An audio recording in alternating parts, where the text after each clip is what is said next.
कानून के पचड़े बेहद पेचीदे होते हैं। लॉ के हिसाब से एक रूल किसी भी चीज पर रोक लगाती है, लेकिन उसी लॉ का कोई नियम उस रोक को हटा देता है। सुप्रीम कोर्ट में बुलडोजर एक्शन पर बड़ा फैसला आया। सुप्रीम कोर्ट के इस फैसले ने बुलडोजर एक्शन पर रोक लगा दी। सुप्रीम कोर्ट ने ही बुलडोजर एक्शन हो भी तो उसके जरिए सरकारों और अफसरों की मनमानी नहीं चले, इसके लिए एक गाइडलाइन भी जारी कर दी। लेकिन अब कुछ ऐसा सामने आया है जहां सुप्रीम कोर्ट का ये फैसला पूरी तरह से काम नहीं करेगा। बुलडोजर के पहिए पर ब्रेक नहीं लग पाएगा। अब सवाल ये है कि जब सुप्रीम कोर्ट ने गाइडलाइन जारी कर दी है, फिर ऐसा क्या रूल है जो कि सुप्रीम कोर्ट के बुलडोजर एक्शन पर दिए गए फैसले पर भारी पड़ने वाला है। चलिए इसको सिलसिलेवार तरीके से जानते हैं।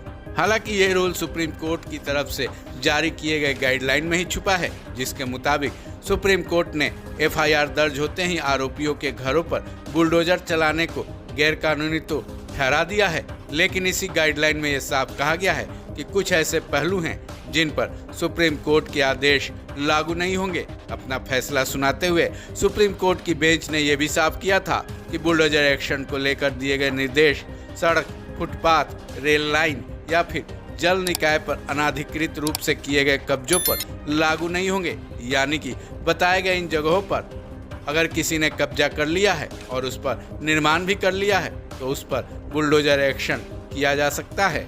गौरतलब है कि सुप्रीम कोर्ट का यह फैसला इन सभी जगहों पर लागू नहीं होंगे। चलिए अब जानते हैं सुप्रीम कोर्ट के दिशा निर्देश के उन मुख्य बातों को जिसके मुताबिक ही अब बुलडोजर एक्शन किया जा सकेगा। केवल आरोपी या दोषी होने पर घर नहीं गिराया जा सकता। मामला सुलझने के काबिल है या नहीं, बुलडोजर एक्शन से पहले नोटिस देना होगा। व्यक्तिगत सुनवाई का वक्त भी देना होगा।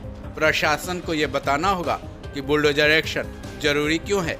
निर्माण गिराने की प्रक्रिया भी प्रशासन को बतानी होगी। गाइडलाइन तोड़ने पर अफसर के खिलाफ कार्रवाई होगी। मतलब साफ है कि सुप्रीम कोर्ट ने कड़ा फैसला दिया है, लेकिन अपने फैसले की जद में सरकारी विभागों की जमीनों को नहीं रखा गया है। बहरहाल बुलडोजर एक्शन जारी भी रहेगा। तो एक तो सुप्रीम कोर्ट की तरफ से जारी गाइडलाइन के मुताबिक, और दूसरा जिन विभागों का, जिन जगहों का सुप्रीम कोर्ट ने अपनी गाइडलाइन में जिक्र किया है वहाँ। ऐसे में एक बात तो साफ है कि अब इधर एफआईआर और उधर आरोपी के घरों पर बुलडोजर चल जाने पर लगाम तो लग ही चुकी है। इस खबर में बस इतना ही। बाकी अपडेट्स के लिए जुड़े रहें वन इंडिया हिंदी के साथ।